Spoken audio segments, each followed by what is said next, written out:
Hello everyone, welcome to BSA. उम्मीद करता हूँ आप लोग सभी बेहतर होंगे और अपने क्लास 10th विज्ञान की पूरी तैयारी कर चुके होंगे और इम्पोर्टेंट महत्वपूर्ण प्रश्न की खोज कर रहे होंगे। साथियों, आज इस क्लास में कंप्लीट साइंस संपूर्ण विज्ञान के 100+ ऐसे प्रश्नों को बताऊंगा साथियों, जिसको अगर आपने एक बार पढ़ लिया तो आपका पेपर पक्का हो जाएगा। महत्वपूर्ण प्रश्न है तो पूरा क्लास देखिएगा अच्छी तरीके से। इसके अंदर हम लोग केमिस्ट्री भी कवर किए हैं, बायोलॉजी भी मैंने कवर किया है और फिजिक्स भी मैंने कवर किया है। अब इन तीनों विषयों को संकलन क्या है साथियों, विज्ञान है, उसको मैं अच्छी तरीके से आपके संग साझा कर रहा हूँ। पिछली क्लास में मैंने आपको बताया था, पिछली जितनी भी क्लास हुई है सारे इंपॉर्टेंट है। बहुविकल्पीय साथियों मैंने 200 से प्लस आपको करवा दिया है, न्यूमेरिकल भी मैंने करवा दिया है साथियों, आपको मैंने एनालिसिस करवा दिया है, आपको मैंने आईपीसी नॉमेनक्लेचर भी समझा दिया है, सारी चीज़ें समझा दिया है, मॉडल पेपर भी करवा दिया। सभी को अच्छी तरीके से तैयार कर लीजिए आपके बोर्ड एग्जाम 2025 में। साथियों, इससे बाहर कुछ भी नहीं है। कॉन्सेप्ट यूज होगा, कुछ ऐसे प्रश्न आ जाते हैं जो कॉन्सेप्ट बेस होते हैं। अगर आप लोगों ने अच्छे से प्रश्न को पढ़ेंगे तो जवाब आपको उसी में मिल जाएगा। तो आइए साथियों, शुरू करते हैं आज इस क्लास को। मेरे पे तो क्लास 10 साइंस में 150+ क्वेश्चन मेरे पास है, लेकिन मैं 100+ मानता हूँ, क्योंकि मैं इसमें से कुछ साथियों न्यूमेरिकल्स है जो मैंने आपको करवाया है, कुछ साथियों इसमें से आईपीसी नॉमेनक्लेचर जो मैंने आपको करवा दिया है। तो आइए शुरू करते हैं एक एक करके। पहला क्वेश्चन है, पहले हम लोग केमिस्ट्री देखेंगे, फिर हम बायोलॉजी देखेंगे, फिर हम लोग फिजिक्स देखने वाले हैं। सबसे पहले क्वेश्चन है, रासायनिक अभिक्रिया किसे कहते हैं, उदाहरण सहित समझाइए साथियों। ओके, सभी क्वेश्चन को एक बार पढ़ लीजिएगा अपनी कॉपी या आंसर शीट के अंदर। अगला क्वेश्चन है, निम्नलिखित अभिक्रियाओं को संतुलित कीजिए, समीकरण लिखिए तथा अभिक्रिया का भी प्रकार लिखिए। यहाँ पर साथियों 1 से लेकर 1 2 3 4 इसका आप स्क्रीनशॉट ले सकते हैं, इसका नाम लिख सकते हैं। इसको मैंने पढ़ा दिया है, अच्छी तरीके से इसको तैयार कर लीजिए। अगला है, संतुलित रासायनिक समीकरण किसे कहते हैं या क्या होता है, रासायनिक समीकरण को संतुलित करना क्यों आवश्यक है, इसको भी अच्छी तरीके से देख लीजिए। अगला, कंकाली रासायनिक समीकरण किसे कहते हैं, बहुत ही आसान है। कंकाली रासायनिक समीकरण उसे कहते हैं वह रासायनिक समीकरण जिसमें उत्पाद तथा अभिकारक की मात्रा बराबर नहीं रहती है, उसे कंकाली रासायनिक समीकरण कहते हैं। अगला सवाल, निम्न कथनों को रासायनिक समीकरण के रूप में लिखिए और उसे संतुलित कीजिए। ये है साथियों 1 नंबर, 2 नंबर, 3 नंबर। इसको आप स्क्रीनशॉट ले सकते हैं या तो इसको लिख सकते हैं साथियों। ये सब मैंने करवा दिया है और धीरे धीरे आपको क्लास मिल ही रही है, सब तैयार कर लीजिए। वेरी वेरी इंपॉर्टेंट क्वेश्चन है। जो क्वेश्चन नंबर 4 था उसका एक पार्ट ये भी है। अब अगला लिखा हुआ है क्वेश्चन 5, निम्न रासायनिक समीकरणों को संतुलित कीजिए। ये तो 1 नंबर, 2 नंबर, 3 नंबर, 4 इन सभी को मैंने संतुलित करवा दिया है। सबसे पहली क्लास जो मैथ की बात हुई थी वही संतुलित करने वाली हुई थी, इसको अच्छी तरीके से देख लीजिएगा। अगला सवाल लिखा है, निम्न अभिक्रियाओं के लिए संतुलित रासायनिक समीकरण लिखे। ये अभिक्रिया हुई है साथियों, इसका साथियों संतुलित रासायनिक समीकरण लिखना है। कैसे लिखना है ये सब मैंने पढ़ा दिया है, इसको जा करके देख लीजिए, आपको लिंक डिस्क्रिप्शन में मिल जाएगी। अगला सवाल है, ऊष्माक्षेपी एवं ऊष्माशोषी अभिक्रिया का क्या अर्थ है, उदाहरण सहित लिखिए। अर्थ आ जाए, टिप्पणी आ जाए, परिभाषा आ जाए, केवल जो मैंने आपको पढ़ा है ऊष्माक्षेपी और ऊष्माशोषी में उसी को केवल लिख करके आना है। अगला सवाल, निम्न रासायनिक समीकरण के लिए संतुलित रासायनिक समीकरण लिखिए तथा प्रत्येक अभिक्रिया का नाम भी लिखिए। ये 1 नंबर, 2 नंबर, ये 2 नहीं है, सॉरी, 1 नंबर, 2 नंबर, 3 नंबर, तीनों को तीनों स्क्रीनशॉट ले लीजिए और फटाफट इसका क्या करिए, तैयार कर लीजिए। मैं साथियों जल्दी जल्दी कर रहा हूँ क्योंकि क्वेश्चन आपके सामने हैं, क्वेश्चन से आपको समझाना है, क्योंकि कम समय में ज़्यादा क्वेश्चन करवा पाऊंगा, तभी तो आपकी तैयारी बेस्ट हो पाएगी। अगला क्वेश्चन नंबर 4 है, तो इसी को संतुलित करना है। अब क्वेश्चन नंबर 9 लिखा है, क्या होता है जब केवल रासायनिक समीकरण दीजिए। 1 नंबर देख लीजिए, बी नंबर देख लीजिए। निम्नलिखित रासायनिक समीकरण को संतुलित कीजिए, इसको भी संतुलित करना है, अच्छी तरीके से देख लीजिए और संतुलित कर डालिए साथियों। अगला भी क्वेश्चन नंबर 10 लिखा है, क्या होता है जब रासायनिक समीकरण दीजिए। ए नंबर, बी नंबर, इसको भी संतुलित करना है, अच्छी तरीके से साथियों देख लीजिए। वेरी इंपॉर्टेंट है, ये सब मैंने करा दिया है, बस आपको रिवीजन करना है, अच्छी तरीके से पढ़ना है। अगला सवाल है, द्विअपघटन अभिक्रियाओं को समझाइए। तो द्विअपघटन अभिक्रिया को ही द्विविस्थापन अभिक्रिया कहते हैं, जो कि मैंने पिछले जो मॉडल पेपर सॉल्व करवाया था उसमें मैंने समझा दिया था। तो द्विअपघटन अभिक्रिया को और किस नाम से जानते हैं, प्रतिस्थापन अभिक्रिया के नाम से जानते हैं, द्विप्रतिस्थापन और द्विअपघटन के नाम से भी जानते हैं। अगला सवाल, निम्नलिखित समीकरणों को संतुलित कीजिए। 1 2, ओके, इसको संतुलित करना है, अच्छी तरीके से करिएगा। दूसरा लिखा है, अभिक्रिया को अभिकारक उत्पाद बताइए। चलिए इसमें बता देता हूँ। जो साथियों इस तीर के इस साइड में होता है, इसे अभिकारक कहते हैं। जो स्थिर के इस साइड में होता है इसे उत्पाद कहते हैं। ये आपको पता चल गया होगा। अगला लिखा है अमोनियम क्लोराइड के ऊष्मीय वियोजन की अभिक्रिया तथा बनने के वाले पदार्थ का नाम लिखिए। इसको तैयार कर लीजिए। ये मैंने आपको करवा दिया है, PYQ के करवाया था, ऑब्जेक्टिव जब में करवाया वो भी करवा दिया है कि निम्न अभिक्रियाओं में x तथा y के रूप में अवयव को लिखिए। जब यहाँ पर x के जगह यहाँ पर क्या होगा, यहाँ पर y के जगह पर क्या होगा, इसको आपको साथियों लिख करके तैयार करना है और इसका जवाब कमेंट बॉक्स में जरूर बताना है। क्वेश्चन नंबर 13 का इसको भी देख लीजिए। इसमें से x और y का मान बताना है। अब आगे परिभाषा साथियों लिखा है निम्न पदों का वर्णन कीजिए तथा प्रत्येक का एक एक उदाहरण लिखिए। संक्षारण, विकृत गंता, रेडॉक्स अभिक्रिया। अच्छी तरीके से तैयार कर लो प्यारे बच्चों, बहुत ही इंपॉर्टेंट है। अगला लिखा है अम्ल तथा क्षार से आप क्या समझते हैं। पीएच की परिभाषा दीजिए। इसका हाइड्रोजन आयन सांद्रण से क्या संबंध है, स्पष्ट कीजिए।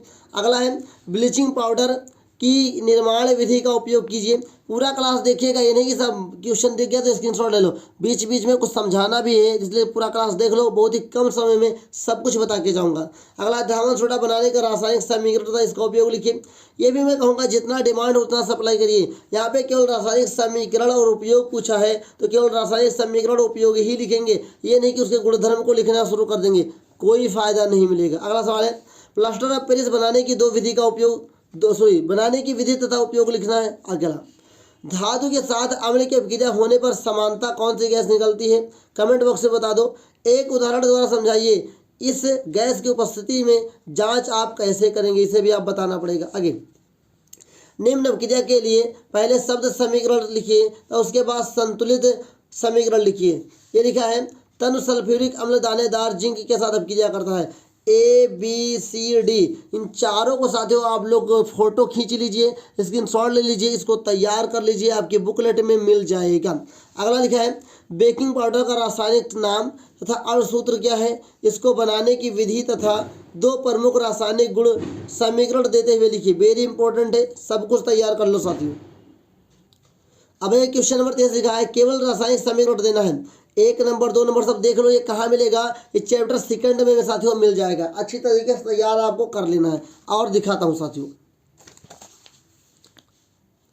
देख लीजिए 3 number 4 number 5 number 6 number 7 number 8 number 9 number 10 number 11 12 13 इसका केवल रासायनिक समीकरण लिखना है। सबका फोटो खींच लो, ये सब के सब इंपॉर्टेंट है, जाके तैयार कर लो। एग्जाम में जाने से पहले टेंशन नहीं लेने का, एक बार पढ़ लीजिए, तैयार हुआ तो सही, नहीं हुआ तो भी सही है, बस एक बार पढ़ लीजिए, दिमाग में रहेगा तो लिख के डालोगे साथियों। अगला केवल रासायनिक समीकरण देना है। बेकिंग पाउडर से धामन सोडा कैसे बनाया जाएगा, अमोनियम क्लोराइड से अमोनिया कैसे बनाई जाएगी, व्यंजन त्रुट से क्लोरीन कैसे बनाया जाएगा, सोडियम क्लोराइड से सोडियम बाइकार्बोनेट कैसे बनाएंगे, जिप्सम से प्लास्टर ऑफ पेरिस कैसे बनाएंगे। ये वेरी वेरी इंपॉर्टेंट है। ये आला साथियों, ये जो पांचवा ये वेरी वेरी इंपॉर्टेंट है, जिप्सम से प्लास्टर ऑफ पेरिस, ये बहुत ही इंपॉर्टेंट, इसको तैयार कर लीजिए साथियों। अगला लिखा आयनिक यौगिक का गलनांक कुछ क्यों होता है, भर्जन तथा निस्तापन वेरी इंपॉर्टेंट है, को परिभाषित कीजिए, उदाहरण भी दीजिए। कापर के एक अयस्क का नाम और सूत्र लिखिए। कापर के एक अयस्क का नाम साथियों कापर ग्लांस है। क्या है, कापर ग्लांस है, ध्यान दीजिएगा। और सूत्र साथियों इसको आप लोग याद कर लीजिएगा। कौन सी धातु आसानी से संक्षारित नहीं होती है, धातुओं के भौतिक गुण का उल्लेख कीजिए, वेरी वेरी इंपॉर्टेंट है साथियों। अगला लगा विद्युत रासायनिक श्रेणी को स्पष्ट कीजिए, इसके 2 अनुप्रयोग लिखिए। तो विद्युत रासायनिक श्रेणी को स्पष्ट कीजिए, या इसकी परिभाषा जो मैंने आपको पढ़ाई है इसको अच्छी तरीके से तैयार कर लीजिए, बहुत ही उपयोगी है, बहुत ही इंपॉर्टेंट है साथियों। अगला सवाल लिखा है कॉपर की छड़ को सिल्वर नाइट्रेट के विलयन में डालने पर कुछ समय बाद विलयन का रंग नीला हो जाता है। विद्युत रासायनिक श्रेणी के आधार पर इसको समझाइए। बहुत ही अच्छा है, इसको एक बार पढ़ लीजिएगा, आपके ऑब्जेक्टिव सवाल में भी काम आएगा। अगला लिखा है अयस्क तथा खनिज में अंतर स्पष्ट कीजिए, धातु तथा अधातु में अंतर स्पष्ट कीजिए। प्रयोगशाला में सर्वप्रथम किस कार्बनिक यौगिक का निर्माण हुआ, यूरिया का हुआ, उसका नाम एवं सूत्र लिखिए। तो यूरिया का सूत्र साथियों क्या होता है, NH2CO NH2। उम्मीद करता हूँ ये आपको समझ में जरूर आया होगा। अगला लिखा एथेन का इलेक्ट्रॉनिक बिंदु सूत्र लिखिए। कार्बन सर्वोत्तरमुखी प्रकृति को स्पष्ट कीजिए, मतलब कार्बन की संयोजकता के बारे में इसको लिखना होगा। सर्वतोमुखी के बारे में लिखना होगा। अगला लिखा है कार्बन एवं उसके यौगिक का उपयोग अधिकतम अनुप्रयोगों के ईंधन के रूप में क्यों किया जाता है। अगला सवाल है समजातीय श्रेणी की परिभाषा दीजिए, इसे एक एक उदाहरण देकर भी समझाइए। समजातीय श्रेणी किसे कहते हैं समझा देता हूँ साथियों। समजातीय सम मतलब एक साथ एक वाला, एक और जात मतलब जात वाला। साथियों जिस भी श्रेणी में साथियों एक ही प्रकार के कंपाउंड पाए जाते हैं समजातीय श्रेणी कहते हैं। जैसे कि अगर कोई श्रेणी चल रही है इसमें एल्केन है तो एल्केन ही रहेगा, एल्कीन है तो एल्कीन रहेगा। अगर एल्केन में एल्कीन आ जाएगा तो समजातीय श्रेणी नहीं होगी। उम्मीद करता हूँ कुछ ना कुछ समझ में जरूर आ रहा होगा। इसको मैंने पढ़ा दिया, अच्छी तरीके से तैयार कर लो। अगला है संतृप्त तथा असंतृप्त हाइड्रोकार्बन से आप क्या समझते हैं, उदाहरण द्वारा समझाइए। संतृप्त बहुत ही आसान है, वह हाइड्रोकार्बन जिसमें कार्बन कार्बन के बीच में एकल बंध होता है उसे संतृप्त हाइड्रोकार्बन कहते हैं। वह हाइड्रोकार्बन जिसमें कार्बन के बीच में डबल या ट्रिपल मतलब द्विबंध या त्रिबंध होता है उसे असंतृप्त हाइड्रोकार्बन कहते हैं। हो गया भैया परिभाषा। उम्मीद करता हूँ यह आपको समझ में जरूर आ गया होगा। अगला साबुनीकरण पर संक्षिप्त टिप्पणी लिखिए, वेरी वेरी इंपॉर्टेंट, इसको अच्छी तरीके से तैयार कर लीजिएगा। अगला लिखा है वनस्पति तेल को घी में परिवर्तित करने के लिए सामान्यतः काम में आने वाली रासायनिक अभिक्रिया का नाम दीजिए, संबंधित अभिक्रिया को विस्तार से समझाइए। वेरी इंपॉर्टेंट है साथियों, वेरी इंपॉर्टेंट है। मैं कहता हूँ जितना आपने अभी तक याद किया है उससे ज़्यादा अब याद ही में नहीं करना है। ये क्वेश्चन मैं क्यों समझा रहा हूँ कि केवल एक बार पढ़ लीजिए, प्रेशर मत लीजिए कि मान लो अब जो मैं 100 क्वेश्चन बताने जा रहा हूँ लास्ट टाइम पे इसको आज ही याद करना नहीं, बस लास्ट टाइम इसको देख लेना है, अपनी बुक्स कॉपी में अच्छी तरीके से देख लेना है, एग्जाम में जाने से पहले पढ़ लेना है। आएगा तो लिख देंगे, नहीं आएगा तो याद नहीं करेंगे। भैया आएगा, ये नहीं कि नहीं आएगा, इसका एक एक पॉइंट आएगा। इसी पूरे क्वेश्चन से पूरे बोर्ड में 7 प्रकार के पेपर बनेंगे, उसी में सारे क्वेश्चन छपेंगे। आप में कौन आएगा आप मैच कर लीजिएगा आके के। अगला अपमार्जक, अपमार्जक को इंग्लिश में डिटर्जेंट बोलते हैं, का उपयोग उदाहरण द्वारा लिखिए। अगला लिखा है सहसंयोजी आबंध किसे कहते हैं साथियों, इलेक्ट्रॉनों के साझेदारी से जो बंध बनते हैं उसे सहसंयोजी आबंध कहते हैं। सहसंयोजी आबंध के 2 लक्षणों के बारे में लिखना है। सहसंयोजन यौगिक क्या है, निम्न में किस प्रकार के बंध पाए गए इसके बारे में आपको बताना है, इसको एक बार पढ़ लीजिएगा। एस्टरीकरण पर टिप्पणी लिखना है, वह अभिक्रिया या किसी भी अभिक्रिया के दौरान जब एस्टर का निर्माण होता है उसे एस्टरीकरण अभिक्रिया कहते हैं साथियों। हाइड्रोकार्बन क्या है उदाहरण देकर समझाइए। ये सारे इंपॉर्टेंट क्वेश्चन हैं, चैप्टर 4 में मिल जाएंगे, अच्छी तरीके से इसको तैयार कर लीजिएगा। आइए आगे देखते हैं। अगला क्वेश्चन है साबुन की सफाई प्रक्रिया को मिसल मतलब कुल समा के इसे मिसल को समझाना है, मिसल। अब अगला क्वेश्चन 47 है IUPAC नाम लिखिए। मेरे प्यारे से तो यहाँ से लेकर के ध्यान से देखिए, यहाँ से लेकर के यहाँ तक सबका मैंने एक अलग से वीडियो में समझा दिया है, लिंक डिस्क्रिप्शन में मिलेगी, जा कर के देख लो, बहुत अच्छे से समझाया है, वह सब कुछ ये समझ में आ जाएगा। अगला है संरचनात्मक सूत्र, इसको यहाँ से लेकर के यहाँ तक साथियों आप चाहें तो आप स्क्रीनशॉट ले लीजिए, अन्यथा मैंने इसे पढ़ा के रखा है, इसे भी आप अच्छी तरीके से तैयार कर लीजिए। अगला लिखा है अब यहाँ से बायोलॉजी शुरू होने जा रही है। प्रकाश संश्लेषण की परिभाषा लिखते हुए इसकी रासायनिक अभिक्रिया का समीकरण दीजिए। प्रकाश संश्लेषण का जो रासायनिक समीकरण है ये बहुत ही इंपॉर्टेंट है, इसको तैयार कर लो। अगला लिखा है स्वपोषी पोषण क्या है उदाहरण देकर संक्षेप में समझाइए। अगला है पौधों में रंध्र के उपयोगिता का उल्लेख कीजिए। भोजन के पाचन में लार की भूमिका क्या है। पित्त रस क्या है, यह रस कहाँ स्रावित तथा एकत्र होता है। सजीव तथा निर्जीव में अंतर कीजिए। पौधे सजीव हैं क्यों, स्पष्ट कीजिए। पोषण किसे कहते हैं, स्वपोषी पोषण तथा परपोषी पोषण का उपयुक्त उदाहरण सहित वर्णन कीजिए। वेरी वेरी इंपॉर्टेंट क्वेश्चंस बता रहा हूँ, बस एक बार पढ़ते जाओ। मैं कहूँगा बायोलॉजी जो है साथियों, बायोलॉजी में केवल आप अपना कॉन्सेप्ट यूज करिएगा, बाकी बना बना के लिख डालिएगा। बायोलॉजी में जो लिखिएगा बस 2-3 लाइन ऊपर का सही हो साथियों, कॉन्सेप्ट सही हो, अपने भाषा में लिखना है। बायोलॉजी स्टैंडर्ड फॉर्म में नहीं लिखी जाती है, बायोलॉजी में अपना भाषा उपयोग किया जाता है, इसलिए मैं कहता हूँ बायोलॉजी आप अच्छे से कर डालेंगे। बस जो प्रश्न आया है समझना है, उसके बारे में लिखना है साथियों। अगला लिखा साथियों कि रंध्र का स्वच्छ एवं नामांकित चित्र में रंध्र मतलब होता का स्टोमेटा, क्या होता है स्टोमेटा साथियों, स्टोमेटा। ओके। आमाशय किसे कहते हैं, इसके 3 प्रमुख कार्य लिखे। स्वपोषी पोषण एवं विषम पोषण अंतर में लिखिए, वेरी वेरी इंपॉर्टेंट है साथियों। ओके। प्रयोग द्वारा सिद्ध कीजिए कि प्रकाश संश्लेषण के लिए प्रकाश एवं कार्बन डाइऑक्साइड आवश्यक है, इसको भी आप प्रयोग द्वारा सिद्ध कीजिए तो ये शायद ना आए, लेकिन इसको आप एक बार पढ़ लीजिएगा, इसका ऑब्जेक्टिव में काम लग सकता है। अलग मानव के पाचन तंत्र का सचित्र वर्णन कीजिए, वेरी वेरी इंपॉर्टेंट है साथियों। पाचक एंजाइमों के क्या कार्य होते हैं, इसको पढ़ लीजिएगा, ऑब्जेक्टिव में भी काम आता है। श्वसन को परिभाषित कीजिए, श्वसन एवं श्वासोच्छ्वास में अंतर स्पष्ट कीजिए, ये साथियों इंपॉर्टेंट है, मैं ये कहूँगा।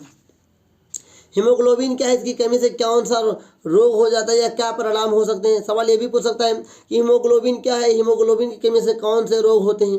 अगला है श्वसन की परिभाषा लिखिए, मनुष्य के फेफड़े की संरचना सचित्र वर्णन कीजिए, वेरी वेरी इंपॉर्टेंट है साथियों। ओके, अगला लिखा है मनुष्य के हृदय के दाएं एवं बाएं भागों में बंटवारे से होने वाले लाभ का वर्णन कीजिए। रुधिर के 4 लिखिए, इसके रीड करके जाना जरूर, ये बहुत काम आएगा आपके।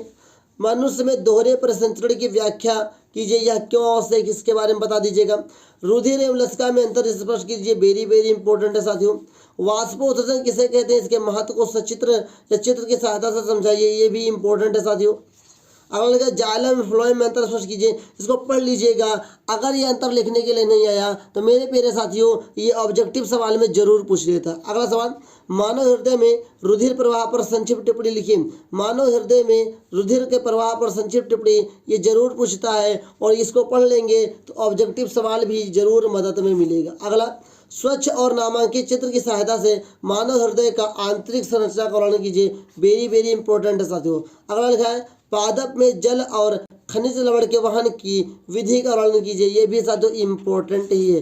उम्मीद करता हूँ अभी तक हम लोग 74 प्रश्न को हल कर चुके हैं, हमें पहुँचना है साथियों 100+ प्रश्नों तक। तो ईमानदारी से पढ़ते रहिए, बस आपको क्वेश्चंस को देखते रहना है, अच्छी तरीके से जो भी क्वेश्चन बताता हूँ लिखते रहिए या स्क्रीनशॉट लेते रहिए। बस एक बार एग्जाम में जाने से पहले पढ़ लीजिएगा, आपको तैयार हो जाएगा।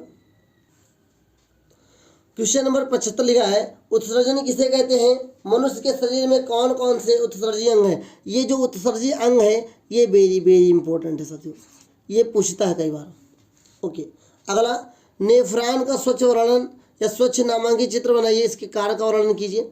मनुष्य के वृक्ष नहीं था तो वृक होना चाहिए, वृक बोले तो किडनी का नामांकित चित्र सहित संरचनाकार मूत्र निर्माण की विधि का वर्णन कीजिए, ये वेरी वेरी इंपॉर्टेंट है, मूत्र निर्माण की विधि साथियों, इसको पढ़ लीजिएगा। आगे लिखा है मस्तिष्क का कौन सा भाग शरीर की स्थिति का संतुलन का अनुरक्षण करता है, ये भी पढ़ लीजिएगा अच्छी तरीके से। पीयूष ग्रंथ ये वेरी इंपॉर्टेंट है साथियों, वेरी वेरी इंपॉर्टेंट है। पीयूष ग्रंथ के पक्षपिंड से स्रावित 2 हार्मोन्स के नाम लिखिए। ओके, छुई पादप में गति तथा हमारे टांग में होने वाले गति के तरीके में क्या अंतर है। मानव में वृद्धि हार्मोन्स पर संक्षिप्त टिप्पणी लिखिए, ये भी वेरी वेरी इंपॉर्टेंट है साथियों। अगला सवाल है, एक तंत्रिका कोशिका का नामांकित चित्र बनाइए एवं संक्षिप्त वर्णन कीजिए। मेरुरज्जु किसे कहते हैं, इसको पढ़ के जरूर जाइएगा, इससे साथियों सवाल फंसता ही फंसता है। किसे कहते हैं या कहाँ पाया जाता है, इसका क्या कार्य है। जंतुओं में रासायनिक समन्वय कैसे होता है, हार्मोन क्या, इसको पढ़ लीजिएगा, ये नहीं पढ़ ही लीजिएगा। नालिका विहीन ग्रंथियों से आप क्या समझते हैं, थायराइड ग्रंथ की संरचना तथा इसके कार्यों का वर्णन कीजिए। थायराइड ग्रंथ वेरी इंपॉर्टेंट है, इसको पढ़ के जाइएगा साथियों।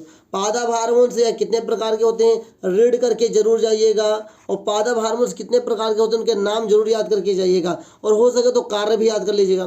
पादपों में प्रकाश अनुवर्तन किस प्रकार का होता है, इसे समझ लीजिए। तंत्रिका कोशिका न्यूरॉन जिसे कहते हैं की संरचना का नामांकित चित्र बनाइए, और तंत्रिका तंत्र की कार्य का उल्लेख कीजिए, जिसका केवल रीड कर लीजिएगा अगर टाइम मिलेगा तो। ओके, आगे लिखा है मानव मस्तिष्क का नामांकित चित्र संक्षिप्त में वर्णन कीजिए, वेरी वेरी इंपॉर्टेंट है। मैं क्यों वेरी इंपॉर्टेंट बता रहा हूँ साथियों, जो भी चित्र वाले सवाल होते हैं ये इंपॉर्टेंट हो ही जाते हैं साथियों। आगे लिखा है प्रतिवर्ती क्रिया क्या है, इस क्रिया में मस्तिष्क की क्या भूमिका है। मानव में पाई जाने वाली कोई 4 अंतःस्रावी ग्रंथों के नाम बताइए। साथियों चारों के चारों अंतःस्रावी ग्रंथ हैं, इनको पढ़ के जाइएगा, इनके कार्य याद करके जाइएगा, बहुत ही साथियों इंपॉर्टेंट है आप सभी के लिए। सही, क्वेश्चन नंबर 93 में लिखा है पादप हार्मोन क्या है, कि 2 पादप हार्मोनों के नाम लिखिए तथा उनके कारक का वर्णन कीजिए। अगला, डीएनए प्रतिकृति का प्रजनन में क्या महत्व है, मतलब डीएनए के बारे में जरूर पढ़ के जाइएगा, ये साथियों अनुवांशिकता के गुणों को लेकर के जाता है, ये वेरी इंपॉर्टेंट हो जाता है। अगला क्या, एक कोश के एवं बहुकोश के जीवों की जनन पद्धति में क्या अंतर है, इसको पढ़ लीजिएगा। द्विखंडन बहुखंडन में अंतर, इसको जरूर पढ़ के जाइएगा, वेरी वेरी इंपॉर्टेंट है। अगला सवाल, अलैंगिक जनन की अपेक्षा लैंगिक जनन में क्या लाभ है, इसको रीड करके जाइएगा। मानव के वृषण कार का उल्लेख कीजिए, इसको थोड़ा रीड करके जाइएगा। माँ के शरीर में गर्भाशय भ्रूण को पोषण किस प्रकार प्राप्त होता है, इसको भी थोड़ा पढ़ लीजिएगा। यौन संचयी रोग क्या है, ये बहुत वेरी वेरी इंपॉर्टेंट है। तो एक ना एक सवाल इससे आ जाता है, ऑब्जेक्टिव में आ जाए, चाहे 2 नंबर में आ जाए, 4 नंबर में आ जाए या 6 नंबर में आ जाए। किन्हीं 2 यौन संचयी रोगों के नाम लिखिए। अगला, पुनरुद्ध भवन से क्या तात्पर्य है, पुनरुद्ध भवन को एक उदाहरण द्वारा स्पष्ट कीजिए। अगला, कायिक प्रवर्धन किसे कहते हैं, इसकी विधियों का उदाहरण सहित वर्णन कीजिए। अगला, ये वेरी वेरी इंपॉर्टेंट है, क्वेश्चन नंबर 103 वाला साथियों। परागकण क्या है या कहाँ पाए जाते हैं, विभिन्न प्रकार के परागकण का उल्लेख कीजिए। अगला सवाल क्वेश्चन नंबर, आवृतबीजी पुष्प के स्त्री केसर के अनुदैर्घ्य काट का एक नामांकित चित्र बनाइए। ये साथियों मोस्ट इंपॉर्टेंट पे जाएगा। स्वपरागण अपरागण विभेद, मतलब विभेद का मतलब अंतर होता है। अब अगर अंतर याद करोगे तो पर परागण और स्वपरागण में अंतर तो याद होगा, साथ में इसकी परिभाषा भी याद होगी, तो डबल काम हो जाएगा। अगला लिखा है, गौण लैंगिक लक्षण किसे कहते हैं, लड़के व लड़कियों में कितने वर्ष की आयु में इनका विकास होता है। अगला लिखा है, जनसंख्या एक समस्या पर संक्षिप्त टिप्पणी लिखिए, वेरी वेरी इंपॉर्टेंट है। ये साथियों आपके कई विषयों में काम आता है, विज्ञान में काम आता है, हिंदी में काम आता है, इंग्लिश में काम आता है, साथियों सोशल साइंस में भी काम आता है, और जो लड़कियाँ हैं उन्हें गृह विज्ञान में भी काम आता है। अगला लिखा है, जनन स्वास्थ्य पर एक संक्षिप्त टिप्पणी लिखिए। ये साथियों वेरी वेरी इंपॉर्टेंट ये भी है। अगला लिखा है, एक आवृतबीजी पौधे के नर जनन अंगों का वर्णन कीजिए। अगले से पढ़ के जरूर रहेगा। निषेचन किसे कहते हैं, ये साथियों इंपॉर्टेंट है। द्विनिषेचन एवं द्विनिषेचन उपरांत पुष्प में होने वाले परिवर्तनों को समझाइए। अभी तक साथियों हम लोग 110 प्रश्नों को बता चुका हूँ। अभी तक मैं 110 प्रश्नों को बता चुका हूँ। मैंने कहा था 100 प्लस पहुँचूंगा, तो अभी तक मैंने बायोलॉजी केवल खत्म किए। अब आइए आगे बढ़ते हैं, अभी बायोलॉजी समाप्त भी नहीं हुई है, अभी हम लोग आगे बढ़ते हैं और इसके अगले प्रश्न को देखते हैं। सर, मानव के नर जनन तंत्र का ये वेरी इंपॉर्टेंट है, सचित्र वर्णन पूछा है। मादा जनन तंत्र का स्वच्छ जितने भी चित्र तैयार कर लीजिए अच्छी तरीके से। परिवार नियोजन की विधियाँ वेरी वेरी इंपॉर्टेंट है।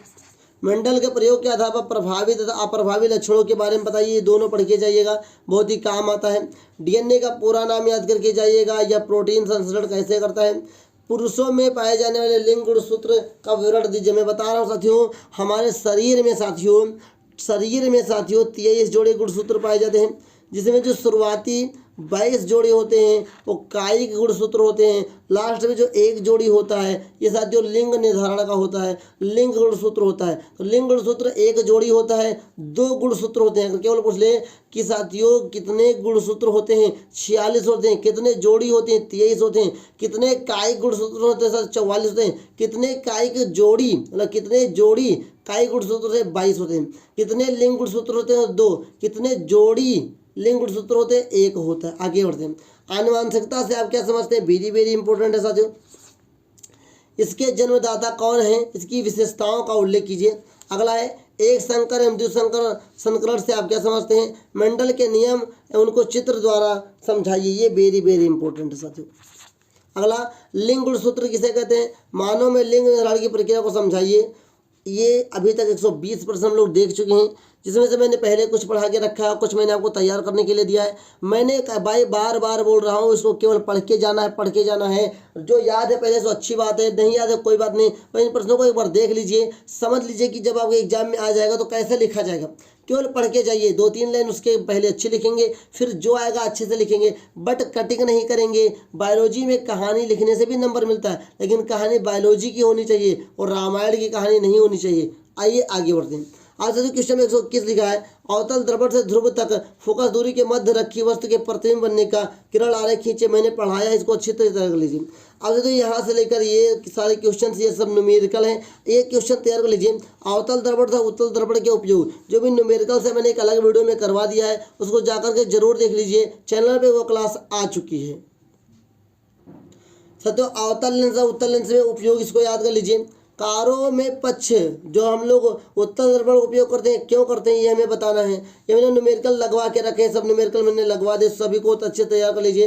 अवतल लेंस तथा उत्तल लेंस को परिभाषित कीजिए, परिभाषा अच्छे से तैयार कर लीजिए। जितने भी न्यूमेरिकल से मैंने अच्छे से पहले ही लगवा के रखा है, आपको क्लास मिल गई होगी, नहीं मिली है तो इसकी वीडियो के कुछ ही देर बाद आपको क्लास मिल जाएगी, जाकर के चैनल पर देख लीजिए, लिंक आपको डिस्क्रिप्शन में मिल जाएगी। यहाँ पे लिखा दूर दृष्टि दोष किसे कहते हैं या क्या होता है, इसे दूर करने के लिए किस प्रकृति के लेंस का उपयोग किया जाता है, नेत्र की संबंधित क्षमता से क्या अर्थ है, पृथ्वी से आकाश का रंग हल्का नीला क्यों दिखाई देता है, ये सब तैयार करने वाली चीज़ें हैं। मानव नेत्र का सचेत वर्णन कीजिए, और ये तो भले चल जाएगा, तैयार नहीं होगा तो अच्छी तरीके से, लेकिन ये तैयार कर लो। नेत्र द्वारा रेटिना पर प्रतिबिंब का बनना, इसको अच्छी तरीके से तैयार कर लो, ये जरूर पूछता है साथियों। अगला निकट दृष्टि किसे कहते हैं, इसका कारण, निवारण और किरण आरेख के द्वारा समझाना है साथियों। दूर दृष्टि किसे कहते हैं, इस दोष लिख गया साथियों, दोष होना चाहिए, क्या होना चाहिए, दोष। निवारण, कारण और किरण आरेख के द्वारा इसको समझाना है। कांच के प्रिज्म द्वारा श्वेत प्रकाश का विक्षेपण स्पष्ट कीजिए, उचित चित्र बनाकर वर्ण विक्षेपण का मूल कारण भी लिखिए। और ये साथियों मैंने ये सब न्यूमेरिकल लगवा दिया है। अगला ओम का नियम अच्छी तरीके से पढ़ लीजिए, इसकी परिसीमाएं भी पढ़ लीजिए। विद्युत प्रतिरोध क्या है, इसका मात्रक भी लिख लीजिए। घरों की वायरिंग के परिपथ में फ्यूज का क्या महत्व है, आवश्यक परिपथ बनाकर स्पष्ट कीजिए। मतलब जो आपके घर पे बोर्ड लगा है फ्यूज की क्या जरूरत है ये आपको बताना है साथियों। फिर लिखा है साथियों, विद्युत परिपथ में एक वे सामर्थ्य से आप क्या अभिप्राय है, इसको केवल इतना याद कर लीजिए और बाकी याद करिए ना करिए, बस इसका मात्रक मतलब कि सामर्थ्य पूछा है, विद्युत शक्ति से आप क्या समझते हैं इसको तैयार कर लीजिए। अगला है वाट की परिभाषा दीजिए, किलोवाट घंटा जूल में संबंध स्थापित कीजिए। समांतर श्रेणी क्रम में 3 जुड़े तुल्य प्रतिरोधों के लिए सूत्र स्थापित कीजिए। श्रेणी क्रम में के लिए सूत्र स्थापित कीजिए साथियों। अब ये सारे न्यूमेरिकल्स मैंने लगवा के रखा पहले से, ये सारे न्यूमेरिकल्स मैंने लगवा दिए हैं। ये लिखा है चुंबकीय बल रेखाओं से क्या तात्पर्य है, उनके 2 प्रमुख गुणों के बारे में लिखना है आपको। मैक्सवेल के दाएं हाथ के अंगूठे का नियम सचित्र वर्णन कीजिए। फ्लेमिंग के बाएं हाथ के नियम का सचित्र वर्णन कीजिए। विद्युत चुंबक क्या है, इसके 2 उपयोग लिखिए। परितंत्र पर संक्षिप्त टिप्पणी लिखिए। हरे पादपों को उत्पादक क्यों कहते हैं, इसको अच्छी तरीके से तैयार कर लीजिए। खाद्य श्रृंखला और खाद्य जाल में अंतर वेरी इंपॉर्टेंट है साथियों। ओजोन परत क्या है पृथ्वी के लिए, इसके महत्व पर प्रकाश डालिए, वेरी इंपॉर्टेंट है साथियों। ये परितंत्र में ऊर्जा प्रवाह का सचित्र वर्णन कीजिए, वेरी इंपॉर्टेंट है। ऊर्जा स्थानांतरण का 10% का नियम क्या कहता है, इसको अच्छी तरीके से देख लीजिए। अभी तक मैं साथियों 160 प्लस क्वेश्चन आपको बता चुका हूँ, 160 क्वेश्चन बता चुका हूँ, 100 प्लस क्वेश्चन बता चुका हूँ। इस क्वेश्चन को अच्छे तरीके से केवल देख लीजिए, पढ़ लीजिए, अगर नहीं तैयार है एक बार देख लीजिए साथियों, इससे बाहर नहीं आने वाला। एक भी और बता दूँ, प्रकाश से संबंधित जितने भी घटनाएं हैं, प्रकाश संबंधित मतलब कौन कौन से हैं, प्रकाश के परावर्तन साथियों, परावर्तन, प्रकाश का अपवर्तन, अच्छी तरीके से पढ़ कर के जाइएगा। इसके नियम, इसकी चित्र वगैरह, दर्पण पढ़ लीजिएगा, अवतल लेंस पढ़ लीजिएगा, पावर क्षमता पढ़ लीजिएगा, सभी चीज़ें अच्छी तरीके से पढ़ लीजिएगा, बस रिवीजन कर लीजिएगा और इससे बाहर नहीं आने वाला है। उम्मीद करता हूँ आप अच्छी तरीके से तैयार करेंगे और बोर्ड एग्जाम 2025 में जो साथियों साइंस का पेपर है उसे 4 डालेंगे। बस आप अच्छी तरीके से पढ़ के जाइए, इससे बाहर नहीं आने वाला है, मैं आपको विश्वास दिलाता हूँ। तो मैंने शुरुआत में आपसे वादा किया था कि 150 प्लस पहुँचूंगा, मैं पहुँचा साथियों, 160 क्वेश्चन तक मैं पहुँचा हूँ, जिसमें से मैंने न्यूमेरिकल और IPC नामक लेक्चर पहले से पढ़ा के रखा है, संतुलित रासायनिक समीकरण मैंने पहले से पढ़ा के रखा है, सब अच्छी तरीके से देख लीजिए। बाकी जो क्वेश्चंस आपके बुक में नहीं मिल रहा है आप कहीं से भी तैयार करिए, उसे तैयार कर लीजिए। मैं कहूँगा कि जो आपको पहले से तैयार है वही परिभाषा याद करिए, एक ही टॉपिक की 2-3 परिभाषा मत याद करिए, इससे होगा क्या कि लास्ट टाइम आप कन्फ्यूज हो जाएंगे। तो एक ही टॉपिक का एक ही परिभाषा याद करिए, 2-3 परिभाषा आपको नहीं याद करना है। बेस्ट ऑफ लक आप सभी के एग्जाम के लिए, अच्छे से तैयारी करिए। बोर्ड एग्जाम 2025 में बेहतर अंक लाने के लिए साथियों अभी से जुड़ जाइए और मेहनत करना शुरू कर दीजिए। अभी भी जो वक्त बचा है, आपके हिस्से का जो वक्त है उसका सदुपयोग करिए। मिलेंगे नेक्स्ट क्लास में, तब तक के लिए जय हिंद, वंदे मातरम साथियों।